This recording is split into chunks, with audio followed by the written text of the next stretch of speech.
We're going to talk about one comment that I have received. Hello, my mother-in-law just got denied her B1 B2 visa.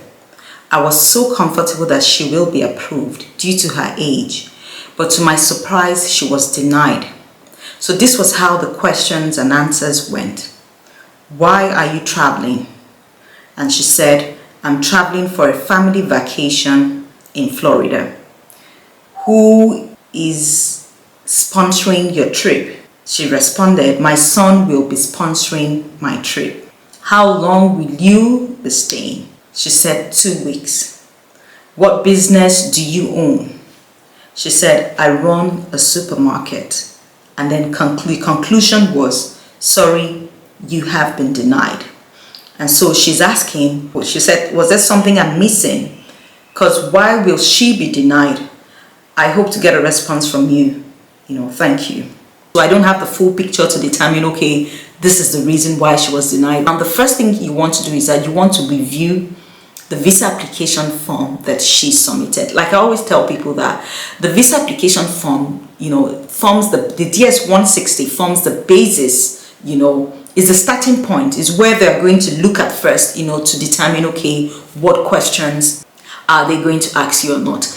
But you should also understand that your mom, because she's your mother-in-law, because she's older, and then she has a family abroad, she has ties, her stronger ties is actually abroad, because she has a son who is abroad, who is probably maybe a citizen of the US, who can actually file for a change of status for her. So your mom already, even though the age, you would say, okay, the age, she is of age, she's older, she would probably want to stay back home. But yeah, there are people who want their parents with them. And your mom's stronger ties is actually in the US. She actually has a son who could potentially, file, to have her, permanent in the US. Now, what would I have done different if my mom was retired and then she was coming to visit me? Yes, I would have in her visa application, let's say she had a supermarket, a business that she was running. I would include the business that she's running. I would disclose the income that she gets from that business. I would ensure that it is a business where I'm including a business where she's earning sufficient, income. I would show that my mom has strong ties here, in terms of maybe she's part of a church group or something that keeps her very active. I would also show that she has children or grandchildren here. If she doesn't have, it just means that maybe her strongest ties, is actually abroad. So, you must also understand that sometimes these denials could also be random.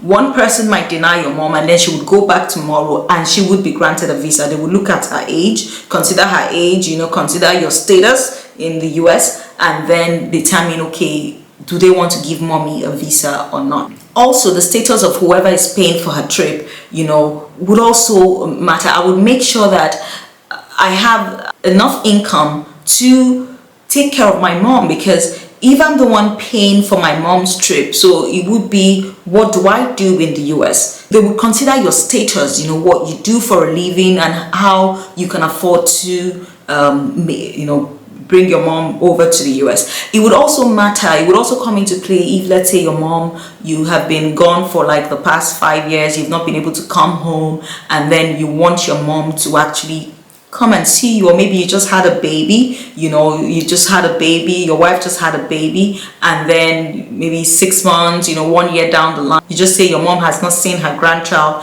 and you would like mommy to come and visit, the grandchild. That would be a reason to invite your mom. Your ability to actually pay for your mommy's trip would also be considered. So there are so many things that would, that add up. So in this case, I would say review the visa application form that your mommy submitted. If you think you did everything right and yet she was still denied, then just give it time and apply again. Like I said, it is even the best of us, it happens to the best of us. You would have someone who would put in all that effort, have genuine intention, but maybe just because of maybe how they responded at the visa interview, they were not convincing, or maybe the person who was interviewing them, they would just be denied for a reason that even for this reasons, even when they have genuine intention. So after reviewing everything that mommy did, if you think she did everything right, give it time and then apply again. But at the same time, you want to ensure that you are making enough to be able to sponsor mommy. You're working, your wife is working, or maybe if you're not working, you have an income that can sustain you as a family and also take care of mommy. And then when you say 2 weeks, for an older woman, coming for 2 weeks is not realistic, because if my mom was traveling to the US and then she was going to be flying, unless maybe she's a busy mommy who needs to come back to her business. But if mommy is coming, it's okay for mommy to stay for 1 month. 2 weeks is actually short, because for an elderly woman, imagine her traveling 1 week she's traveling, the next week she's traveling. And don't shy away from thinking, if you say mommy is coming for 1 month, they won't grant her a visa. If mommy is retired, they would give her 1 month. If she's running a business, make it 3 weeks. Let it just look as if she's taking her annual leave to go be with you. 2 weeks is short for an elderly person.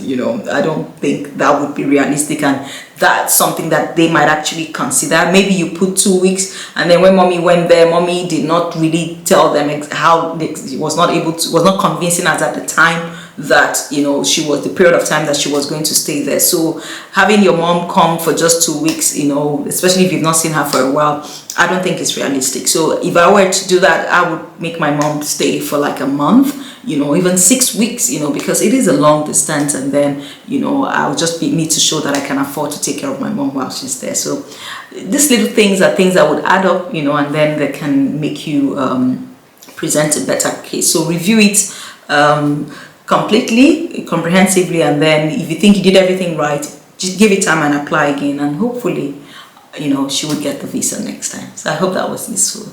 Have a good day.